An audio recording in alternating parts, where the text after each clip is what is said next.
हम बात करेंगे सूडो फर्स्ट ऑर्डर रिएक्शंस की। सूडो फर्स्ट ऑर्डर रिएक्शन को समझने के लिए हमने एक एग्जाम्पल लिया हाइड्रोलिसिस ऑफ इथाइल एसीटेट का, जो कि एक एस्टर है। जब इथाइल एसीटेट एस्टर की H2O के प्रेजेंस में हाइड्रोलिसिस करवाया जाता है तो हमें क्या मिलता है, इथाइल अल्कोहल और एसिटिक एसिड। अब हम क्या देखते हैं कि जब हम इसके लिए रेट इक्वेशंस लिखेंगे तो वह किस प्रकार लिखेंगे, रेट इज इक्वल्स टू के CH3 COO C2H5 and H2O। Means theoretically जो रेट है वह हम इस प्रकार से लिखेंगे, लेकिन अगर इसके प्रैक्टिकली बात की जाए तो हम देखते हैं, आइए इसे समझते हैं। T इज इक्वल्स टू 0 पे हमने मान लीजिए इसका 0.1 मोल लिया और यह सॉल्वेंट है तो इसको ले लिया हमने 10 मोल। T इज इक्वल्स टू 0 पे है तो प्रोडक्ट है वह कितना है, अभी 0 0। क्लियर। अब जब आगे रिएक्शन होती है, हाइड्रोलिसिस स्टार्ट होता है, तो आफ्टर अ टी टाइम हम देखते हैं जब इसका हाइड्रोलिसिस हो चुका है, मीन्स कि हमने माना कंप्लीटली ये 0 हो गया, तो उस केस में 0.1 मोल ऑफ इथाइल एसीटेट को के हाइड्रोलिसिस के लिए कितना अमाउंट जाएगा, 0.1। तो इसमें से हम माइनस कर देंगे 10 माइनस 0.1, तो हमारे पास रिमेनिंग कितना बच गया, 9.9 मोल वाटर रिमेनिंग कंसेंट्रेशन। अब ethyl alcohol 1 mole of ethyl acetate है तो 0.1 मोल इथाइल अल्कोहल बन गया और 0.1 मोल एसिटिक एसिड यहाँ बन गया, क्योंकि 1 मोल ऑफ इथाइल एसीटेट से 1 मोल ऑफ एसिटिक एसिड बन रहा है, तो उनके 0.1 मोल्स उनके बन चुके। अब हम यहाँ क्या देखते हैं कि 0.1 मोल ऑफ इथाइल एसीटेट का जब हाइड्रोलिसिस करवाया जाता है, उसमें जो वाटर की जो कंसंट्रेशन है वह क्या है, बहुत ज़्यादा एक्सेस में प्रेजेंट है। चूँकि ये सॉल्वेंट है तो कंसंट्रेशन एक्सेस में होगी, एक्सेस में प्रेजेंट है। तो यहाँ पे जब 0.1 मोल जो इसकी कंसंट्रेशन है इथाइल एसीटेट की, जब इसका हाइड्रोलिसिस करवाया गया तो हम देखते हैं कि यहाँ पे जो इसकी कंसंट्रेशन है H2O की इनिशियली और एक टी टाइम के बाद में, तो उसमें कुछ ज़्यादा चेंजेस देखने को नहीं मिलते हैं। तो ऐसे केसेस में क्या किया जाता है कि जो सॉल्वेंट लिया जाता है, जो मीन्स ऐसा रिएक्टेंट हो, सॉल्वेंट ही ज़रूरी नहीं है, कोई भी ऐसा रिएक्टेंट हो जो कि एक्सेस में प्रेजेंट हो, जिसकी कंसंट्रेशन बहुत ज़्यादा हो कि अगर रिएक्शन हो भी जाए तो एट लास्ट उसकी कंसंट्रेशन में कोई खास फर्क नहीं पड़ रहा हो, तो इस प्रकार की रिएक्शन में उन रिएक्टेंट की कॉन्सेंट्रेशन को कांस्टेंट मान लिया जाता है, उनमें होने वाले चेंजेस को कांस्टेंट मान लिया जाता है और उन्हीं को हम सूडो फर्स्ट ऑर्डर रिएक्शंस कहते हैं। तो यहाँ पे जो रेट हमने थ्योरेटिकली लिखी थी, वह रेट इस रिएक्शन की एक्सपेरिमेंटली जो डिराइव की गई वह मिली, rate is equals to K dash CH3 COO C2H5 where K dash is equals to K H2O। Means ये जो K डैश है ये इक्वल है किसके, K और H2O के। ये जो K था और H2O की कंसंट्रेशन जो कि एक्सेस में थी, चेंजेस थे वह क्या थे, नेग्लिजिबल थे। मीन्स 10 में और 9.9 में कोई खास फर्क नहीं है, इसलिए हमने इसको कांस्टेंट अमाउंट मान लिया, कांस्टेंट। तो इन दोनों कांस्टेंट को हमने एक कांस्टेंट K डैश मान लिया और यह देखा गया कि जो हाइड्रोलिसिस ऑफ एस्टर है वह उसका जो रेट इक्वेशन है वह इस फॉर्म में ना होकर हमें प्रैक्टिकली इस प्रकार मिलता है। तो इस प्रकार के जो केसेस होते हैं उन्हीं को हम बोलते हैं सूडो फर्स्ट ऑर्डर रिएक्शन। कि हमने थ्योरेटिकली तो एज्यूम किया था कि हो सकता है ये रिएक्शन सेकंड ऑर्डर की हो, लेकिन प्रैक्टिकली जब इसका डिटर्मिनेशन किया गया तो ये रिएक्शन किस ऑर्डर की मिली, फर्स्ट ऑर्डर रिएक्शन की। तो इसे हम बोलेंगे सूडो फर्स्ट ऑर्डर रिएक्शन। बात कर रहे थे factors affecting rate of reaction की, कि किस प्रकार से जो रिएक्टेंट्स की नेचर है, उनके फिजिकल स्टेट्स हैं, उनके कॉन्सेंट्रेशन में ऑर्डर, मॉलिक्यूलरिटी, उनके जो रिएक्शंस हैं उनकी integrated rate equations first order के लिए क्या होंगी, जीरो ऑर्डर के लिए क्या होंगी, इनकी बात हमने की।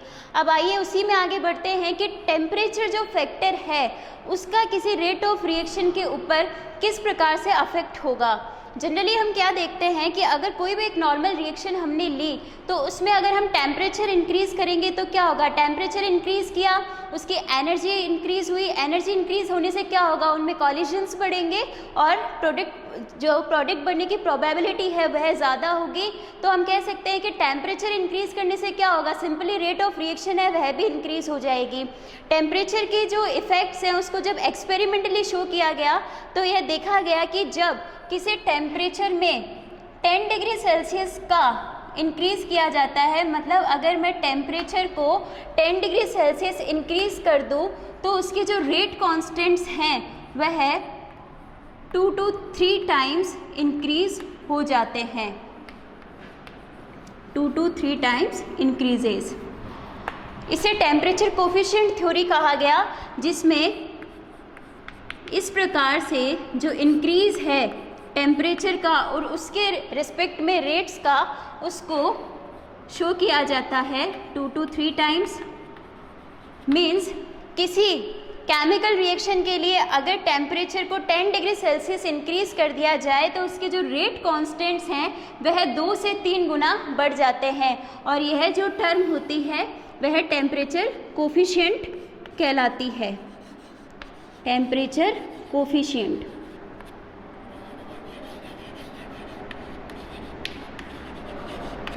कहलाती है। यह तो बात हुई एक्सपेरिमेंटल। अब इसे आगे प्रूव करने के लिए जो टेम्परेचर डिपेंडेंसी है रेट ऑफ रिएक्शंस की, उसे आगे प्रूव करने के लिए आरेनियस ने इसकी स्टडी की और उन्होंने एक रिलेशन के थ्रू बताया कि किस प्रकार से रेट कांस्टेंट्स, एक्टिवेशन एनर्जी और टेम्परेचर में रिलेशन होता है। तो आरेनियस इक्वेशन में क्या होता है, आरेनियस इक्वेशन को कुछ इस प्रकार से एक्सप्रेस किया जाता है, K इज इक्वल्स टू ए ई की पावर माइनस ई ए अपॉन आर टी। ओके, इसे ही हम कहते हैं आरेनियस इक्वेशन, जहाँ पर K क्या है, where K is equals to rate constant, जिस भी रिएक्शन की हम बात करेंगे उस रिएक्शन के लिए रेट कांस्टेंट क्या है, A को हम बोलते हैं Arrhenius parameter, Arrhenius parameter,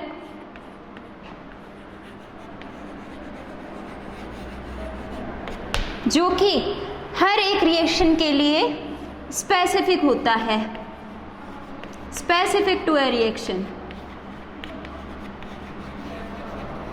specific to a reaction. Okay, then E A हमने बात की थी एक्टिवेशन एनर्जी की। जब हमने कैटलिस्ट की हम बात कर रहे थे तब हमने एक्टिवेशन एनर्जी को समझा था कि एक्टिवेशन क्या होता है, किस प्रकार से उसे क्रॉस करके प्रोडक्ट रिएक्टेंट है वह प्रोडक्ट में कन्वर्ट होते हैं।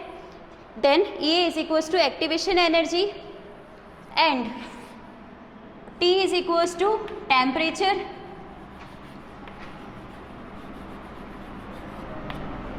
And last R is equals to gas constant,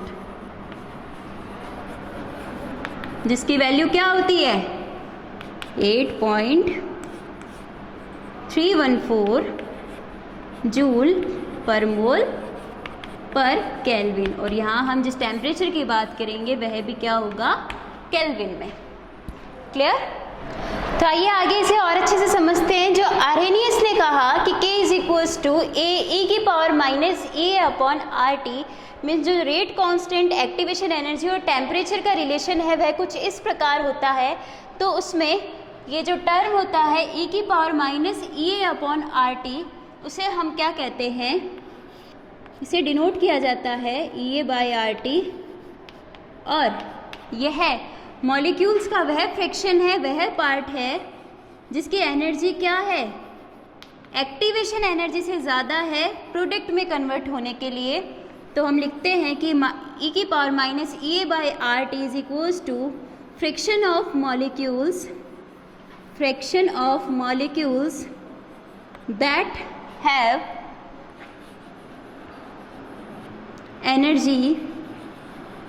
energy greater than EA means activation energy से ज़्यादा जिसकी एनर्जी है उन मॉलिक्यूल्स का जो फ्रिक्शन है, जो अमाउंट है, वही क्या है, e⁻⁻ क्लियर। तो जैसे जैसे अब हम यहाँ देखते हैं कि जैसे जैसे हम टेम्परेचर को इंक्रीज करेंगे तो क्या होगा, जो मॉलिक्यूल्स होंगे उनकी एनर्जी इंक्रीज होगी, एनर्जी बढ़ेगी। तो अब उनमें जो इंटरेक्शन की टेंडेंसी है, एक दूसरे से कोलाइड करने की टेंडेंसी है, टकराने की जो प्रवृत्ति है वह क्या होगी, इंक्रीज होगी, बढ़ेगी।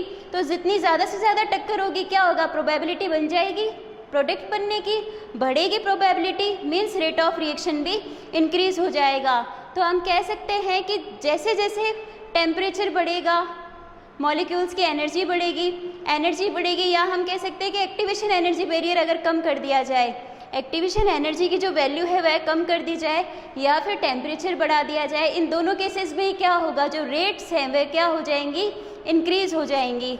तो यहाँ हम कहेंगे कि activation energy, if activation energy decreases and temperature increases, then rate of reaction क्या होगा, एक्टिवेशन एनर्जी कम होगी तो क्या होगा, रिएक्टेंट मॉलिक्यूल्स है वह ज़्यादा से ज़्यादा क्या होंगे, बाउंस हो पाएंगे, उस बैरियर को क्रॉस कर पाएंगे, प्रोडक्ट की जो प्रोबेबिलिटी है बनने की, जो डिज़ायरेबल प्रोडक्ट है वह ज़्यादा से ज़्यादा बनेगा। मीन्स हम कह सकते हैं कि रेट ऑफ रिएक्शन बढ़ेगी। किस केस में, जब एक्टिवेशन एनर्जी बैरियर छोटा होगा, एक्टिवेशन एनर्जी कम होगी। और अगर मैं कहूँ कि टेम्परेचर इंक्रीज कर दिया जाए, तो टेम्परेचर इंक्रीज किया मीन्स जो रिएक्टेंट मॉलिक्यूल्स हैं उनको अगर हम ज़्यादा से ज़्यादा टेम्परेचर देंगे तो उनकी एनर्जीज बढ़ेंगी, एनर्जी बढ़ेगी तो उनके पास में जो एनर्जी का अमाउंट है वह इतना हो जाएगा कि वह उस एक्टिवेशन एनर्जी के बैरियर को क्रॉस करके प्रोडक्ट बना पाए। मीन्स एक्टिवेशन एनर्जी से ज़्यादा उनकी एनर्जी हो जाएगी, तो उस केस में भी क्या होगा, रेट ऑफ रिएक्शन बढ़ेगी। तो यहाँ जो दोनों केसेस हैं कि if EA means activation energy decreases and T increases, then rate of reaction will be increases.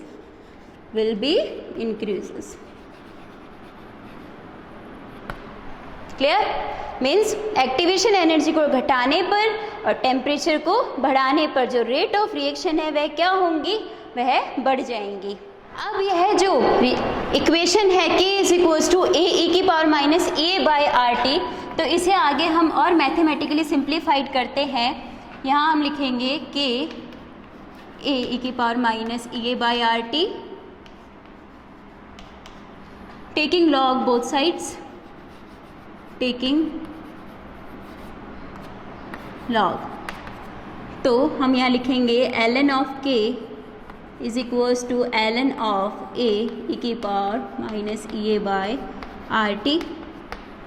अब यह हो जाएगा ln K।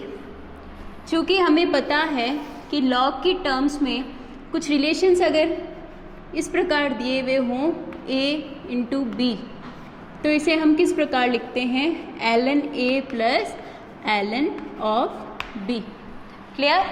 सिमिलरली एक फॉर्मूला हम और देखते हैं, ln की पावर क्या होगी, ln का जो बेस है वह क्या होगा, E, और E की पावर अगर हमें कोई भी टर्म दी हुई है तो वह कुछ इस प्रकार हो जाएगी, x ln E, base E है तो यहाँ जो ये वैल्यू है वह क्या होगी, 1 हो जाएगी, तो x 1, यह हो जाएगा x। क्लियर। अब उन फॉर्मूलाज को हम यहाँ अप्लाई करेंगे। यहाँ हम देख रहे हैं कि जो A है वह इस टर्म के मल्टीप्लाई में है, तो यहाँ हम लिखेंगे ln of A + ln of e⁻⁻A/RT। Clear. Next इसको और सिंप्लीफाई करते हैं, ln of K = ln of A। अब हमने क्या देखा कि जो पावर में x था हम उसे आगे ले आए थे विथ साइंस, तो यहाँ पे जो नेगेटिव साइन है उसको हम यहाँ लिखेंगे -of EA/RT। क्लियर। एक बार इस प्रकार लिख लीजिए, plus minus of E A by R T, L N of E value क्या होगी 1, तो अब हम आगे इसको लिखेंगे L N of K is equals to L N of A plus minus क्या होगा minus E A by R T. Clear? इसको हम इस प्रकार लिख देते हैं L N K is equals to minus of E A by R T plus L N A. यह जो आरएनएस इक्वेशन हमने पढ़ी उसका जो लॉग वाला फॉर्म है वह है। अब इसके लिए हम ग्राफ प्लॉट करेंगे तो वह किस प्रकार आएगा, वह हमें एक स्ट्रेट लाइन मिलेगी जो कि क्या मिलेगी y is equals to m x plus c के फॉर्म में, जहाँ पर y क्या है, y is equals to L N of k, x is equals to 1 by t. तो यहाँ हम ग्राफ प्लॉट करते हैं एल एन ऑफ के यानी जो रेट कांस्टेंट है उसमें, और जो टेम्परेचर है वह किस फॉर्म में है 1 बाई टी के फॉर्म में। तो इस प्रकार से हम ड्रॉ करेंगे।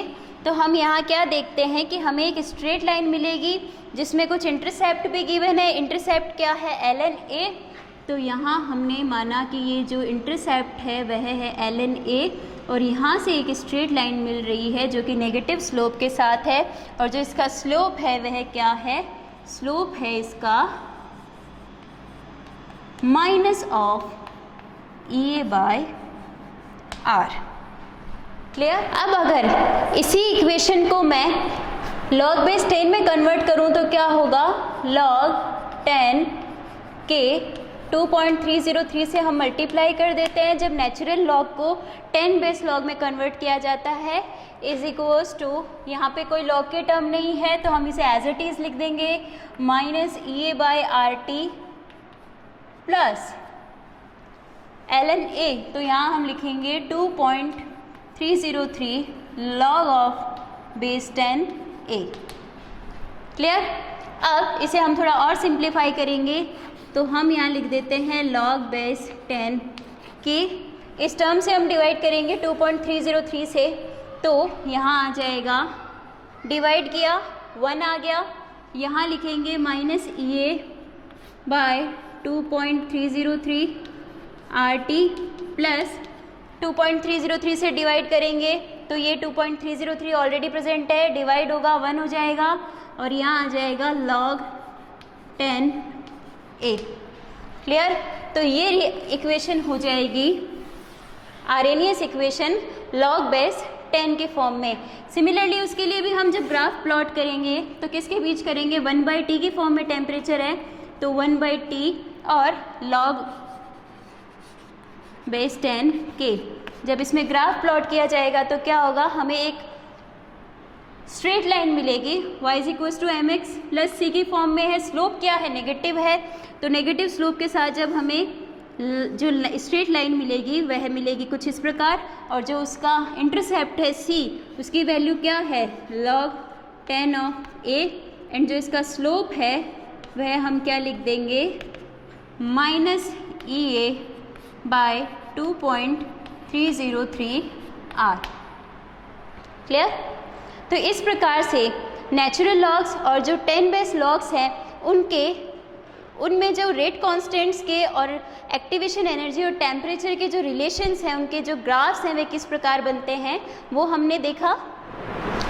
अब नेक्स्ट हम बात करेंगे कि अगर हमें दो डिफरेंट टेम्परेचर्स दिए हुए हों तो उन टेम्परेचर का और रेस्पेक्टिव रिएक्शन के रेट कांस्टेंट्स के बीच में रिलेशंस को हम किस प्रकार डिराइव करेंगे। तो यहाँ हम देखेंगे, हमने आरएनएस इक्वेशन में क्या पढ़ा, हमने एक रिलेशन डिराइव किया था लास्ट में log 10 के टर्म से, log 10 K is equals to minus E A by 2.303 R T plus log of 10 by A. Clear? तो यही रिलेशन हमने डिराइव किया था।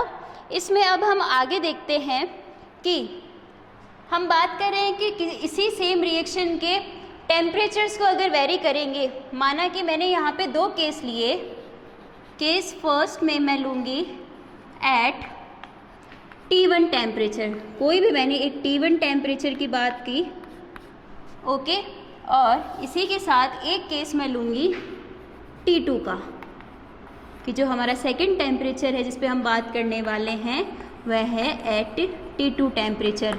तो किस प्रकार से ये जो रिएक्शंस हैं वह टेम्परेचर जो वेरी करेंगे, हम दो कंडीशंस में बात करेंगे, तो जो इनके रेट कांस्टेंट्स में जो रिलेशन आएंगे उसको हम आगे डिराइव करते हैं। तो एट T1 टेम्परेचर क्या हो रहा है, -EA 2.303 R T1 plus log of A। Okay, next condition है T2 टेम्परेचर की। सिमिलरली T2 टेम्परेचर भी चेंज किस में आएगा, K में, तो log 10 K2 is equals to minus of EA by 2.303 R T2 plus log 10 A। अब next इसको हम इक्वेशन फर्स्ट बोल देंगे, इसको हम बोल देंगे इक्वेशन सेकंड।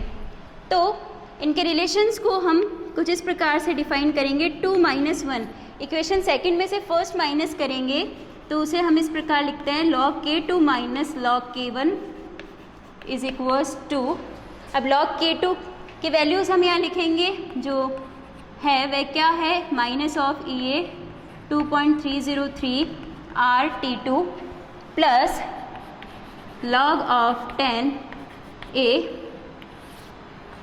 ये वैल्यू हुई किसकी, log ऑफ 10 K2 की, माइनस का साइन लगा देंगे, यहाँ वैल्यू लिखेंगे log K1 की, जो कि क्या है, माइनस ऑफ EA 2.303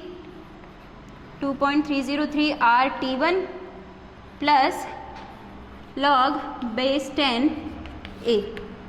इसको आगे हम और सिंप्लीफाई करते हैं, तो यहाँ हम देखते हैं माइनस EA, यहाँ देखिए log K2 minus log K1 है। हमने क्या पढ़ा था कि log अगर इस प्रकार दिया हुआ हो, log A minus log B, तो उसे हम क्या लिख देते हैं, log of A by B। तो यहाँ हो जाएगा log of K2 by K1, तो यहाँ हम इसको log K2 बाई K1 से लिख देंगे। अब इसको आगे हम सॉल्व करते हैं, minus EA by 2.303 R T1 plus log 10 of A, minus plus, यहाँ माइनस की टर्म है और ब्रैकेट के बाहर क्या है, माइनस, तो माइनस क्या हो जाएगा, प्लस, तो EA बाय 2.303 R T1 और माइनस इंटू प्लस की टर्म है तो माइनस log ऑफ A। अब हमने क्या पढ़ा कि ये जो वैल्यू है वह सेम रहेगी, यहाँ पॉजिटिव में है, यहाँ नेगेटिव में है, इसको हम हटा देंगे। अब ये आ जाएगा log of K2 by K1। अब इसमें देखिए, इसको हम थोड़ा सा और चेंज करेंगे, पॉजिटिव टर्म को हम पहले लिख लेंगे EA बाय 2.303 R T1, ये माइनस का है, इधर लिख देंगे minus of EA 2.303 R T2, ये T2 था, ओके, T2। अब यहाँ देखिए जो EA है कॉमन है, 2.303 R जो टर्म है वह इसमें और इसमें कॉमन है, तो हम यहाँ लिख देंगे log K2 by K1 is equals to EA 2.303 R, bracket में क्या रहेगा, सिर्फ 1/T1 माइनस 1/T2। तो यह रिलेशन हो जाएगा रेट कांस्टेंट्स का, किसके रेस्पेक्ट में, टाइम की रेस्पेक्ट में, कि जब हमने दो डिफरेंट टेम्परेचर्स पे बात की तो किस प्रकार से उनके रेट कांस्टेंट्स वेरी कर रहे हैं, यह रिलेशन उसको बताता है। करेंगे कि जो आरएनएस पैरामीटर है A, उसकी यूनिट्स क्या होंगी। तो यहाँ हम टर्म्स देखते हैं, एक्टिवेशन एनर्जी EA, एनर्जी की बात की है मीन्स जूल पर मोल, क्लियर। रेट कांस्टेंट क्या होता है 8.314 जूल पर मोल पर केल्विन, और टेम्परेचर हम इसमें क्या लेते हैं केल्विन में। क्लियर। तो जब हम इसकी बात करेंगे -EA/RT की, EA/RT, तो इसकी न्यूमेरिकल वैल्यूज़ को हम साइड में रखते हैं, जो 8.314 है उसको। यहाँ हम सिंपली यूनिट्स में बात करेंगे तो क्या है जूल पर मोल, EA की, R की क्या है एक्टिवेशन एनर्जी की है जूल पर मोल, गैस कांस्टेंट की जूल पर मोल पर केल्विन, और एक टर्म कौन सी है टेम्परेचर की, जो कि क्या है केल्विन। तो K से K कैंसिल, इन्वर्स में है तो कैंसिल, जूल पर मोल से जूल पर mole cancel, is equals to 1, यानी कि इसका जो है ये क्या है यूनिट लेस है। अब हम कह सकते हैं कि जो A है उसकी यूनिट किस पे डिपेंड करेगी K पे, मीन्स हम कह सकते हैं कि unit of K is equals to unit of A, means जो रेट कांस्टेंट का यूनिट होता है क्या होता है वो हम लिखते हैं मोल पर litre 1 minus n second inverse, वही क्या होता है आरेनियस पैरामीटर A का यूनिट होता है। क्यों होता है, क्योंकि ये जो टर्म है EA/RT, इसका हमने यूनिट है वह कैलकुलेट किया तो क्या आया 1 आया, मीन्स यूनिट लेस है। ये टर्म यूनिट लेस है तो ये टोटली किस पे डिपेंड करेगा K पे, और K की जो यूनिट्स हैं वह हमें पता है मोल पर लीटर की power whole power 1 minus n second inverse होता है। तो हम कह सकते हैं कि जो K का यूनिट है वह किसके इक्वल है A के यूनिट के। ओके, तो अब इस पे बेस्ड हम एक न्यूमेरिकल क्वेश्चन देखते हैं। क्वेश्चन में हमसे पूछा गया है the decomposition of hydrocarbon follows the equation K is equals to 4.5 into 10⁻11 second inverse into e⁻28,000 kelvin by temperature. तो फिर हमसे पूछा गया है कैलकुलेट EA, मीन्स जो इसकी एक्टिवेशन एनर्जी की वैल्यू है वह हमें कैलकुलेट करनी है। तो हमने आरेनियस इक्वेशन जैसा कुछ ये दिखाई दे रहा है, तो आरेनियस इक्वेशन हमने क्या पढ़ी है K is equals to A e की पावर माइनस EA/RT। क्लियर। तो इसे हम यहाँ दे देते हैं इक्वेशन फर्स्ट और इसे हम लिख देते हैं इक्वेशन सेकंड। अब हम लिखेंगे comparing first and second, comparing first and second. तो क्या होगा, हम यहाँ से कंपेयर करेंगे तो जो A की वैल्यू है वह हमें क्या मिल रही है 4.5 इंटू 10⁻11 सेकेंड इनवर्स, लेकिन हमसे क्या पूछा गया है एक्टिवेशन एनर्जी। तो हम इस टर्म को जब कंपेयर करेंगे, इस टर्म को और इस टर्म को, तो E की पावर माइनस EA/RT और यहाँ है E की power minus 28,000 kelvin by temperature. तो इसे हम लिखेंगे, जो पावर्स हैं उसको कंपेयर करेंगे तो क्या आता है EA/RT is equals to 28,000 K/T, T same है। ओके, तो यहाँ हो जाएगा EA/R 28,000 केल्विन। और अब हम इसको कैलकुलेट करेंगे, एक्टिवेशन एनर्जी की वैल्यू हमें निकालनी है, गैस कांस्टेंट हमें पता है, तो इसे हम लिख देते हैं EA is equals to 28K into, अब गैस कांस्टेंट इधर मल्टीप्लाई होगा तो क्या होगा 8.314। गैस कांस्टेंट की यूनिट क्या होती हैं जूल पर मोल पर केल्विन। K इन्वर्स है K, तो यह कितना हो जाएगा मल्टीप्लाई होके 1 हो जाएगा। K into K inverse, K inverse को हम इस प्रकार लिख सकते हैं, तो यह क्या हो जाएगा 1 हो जाएगा। तो 1 यह हो जाएगा 28,000 इंटू 8.314 जूल पर मोल। यही हमने एक्टिवेशन एनर्जी की जो यूनिट है वह लिखी थी। तो जो एक्टिवेशन एनर्जी का वैल्यू है वह क्या मिलेगा, जो वैल्यू इसको मल्टीप्लाई करने पर आएगी वही इसका आंसर होगा। तो इसको कैलकुलेट करने पर हमें मिलता है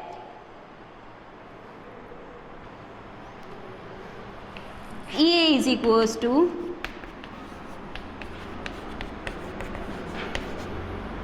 जूल मोल इनवर्स। ये है इसका आंसर। नेक्स्ट क्वेश्चन में गिवन है the rate constants of a reaction at 500 kelvin and 700 kelvin are 0.02 second inverse and 0.07 second inverse respectively. Calculate the value of EA means activation energy. यानी कि दो different temperatures हमें दिए हुए हैं 500 and 700 kelvin और उन पर रेट कांस्टेंट्स की वैल्यू दी हुई है। अब हमसे पूछा गया है कि इस रिएक्शन के लिए जो एक्टिवेशन एनर्जी है उसकी वैल्यू क्या होगी। तो इसे हम सॉल्व करते हैं। जब दो डिफरेंट टेम्परेचर्स की बात हो तो हमने एक फॉर्मूला डिराइव किया था, वह क्या था, log 10 K2 by K1 is equals to EA 2.303 R 1 upon T1 minus 1 upon T2, right, यही फॉर्मूला था। तो अब हमें इसमें वैल्यूज़ किस किस की गिवन है, टेम्परेचर्स की बात की है उसने 500 केल्विन एंड 700 केल्विन एंड उन पे जो रिस्पेक्टिव उनके रेट कांस्टेंट्स हैं वह गिवन है, मीन्स हमें K1 और K2 की वैल्यूज़ गिवन है। नेक्स्ट R की वैल्यू यहाँ पर हम क्या लेते हैं, यह गैस कांस्टेंट है 8.314 लेंगे और हमसे क्या पूछा है, value of EA means activation energy का वैल्यू क्या होगा वह हमें कैलकुलेट करना है। तो इस फॉर्मूला में हम वैल्यूज पुट कर देते हैं log 10 K2, K2 means T2, T2 is 700 kelvin, 700 kelvin पे K2 की वैल्यू क्या है 0.07 सेकेंड इनवर्स। जो वैल्यूज़ हैं न्यूमेरिकल वैल्यूज़ जो यूनिट्स के साथ गिवन है उनको एज इट इज़ क्वेश्चन में लिखें ताकि जो एट लास्ट आपके पास यूनिट आएगा उसको कैलकुलेट कर पाना आपके लिए कन्वीनियंट होगा। Then K1 means T1 temperature पर, T1 टेम्परेचर मीन्स 500 केल्विन और उस पे जो रिस्पेक्टिव रेट कांस्टेंट की वैल्यू है वह कितनी है 0.02 second inverse is equals to ये की वैल्यू हमें कैलकुलेट करनी है बाय 2.303 R गैस कांस्टेंट को हम क्या लिखेंगे 8.314, क्या होती है इसकी यूनिट जूल पर मोल पर केल्विन, राइट। और यह हो जाएगा 1/T1, T1 टेम्परेचर कितना है 500 केल्विन और T2 टेम्परेचर कितना गिवन है 700 केल्विन, राइट। अब इसको सॉल्व करेंगे तो क्या आता है log 0.07 by 0.02 is equals to EA 2.303 into 8.314 joule पर मोल पर केल्विन और यह हो जाएगा, कैल्शियम लेंगे 700 माइनस 500 कितना हो जाएगा 200। तो इसको अब आगे सॉल्व करेंगे। log 0.07 बाई 0.02 है तो ये हमारे पास हम लिखेंगे 3.5 और EA बाय नेक्स्ट है 2.303 इंटू 8.314, तो इसको मल्टीप्लाई करेंगे तो अप्रॉक्स 19.15 एंड 700 माइनस 500 200 बाय 35 इंटू 10 टू पावर कितनी हो जाएंगी 4 10 टू पावर 4। क्लियर। नेक्स्ट अब हम इसको आगे सॉल्व करते हैं तो इसमें आएगा जो log 3.5 की वैल्यू हम log टेबल से देखेंगे तो हमें इसकी वैल्यूज़ मिलती हैं 0.544 is equals to EA by 19.15। Approximate value calculate करने पर 200 बाय 35 इंटू 10⁴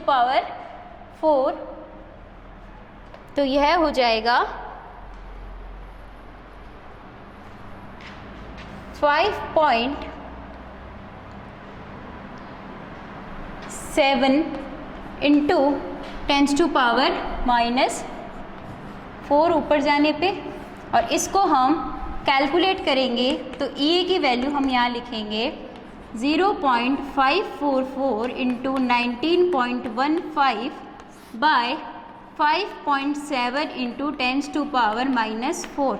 तो ये जो वैल्यू है कैलकुलेट करने पर आएगी वही क्या होगी, इस रिएक्शन के लिए एक्टिवेशन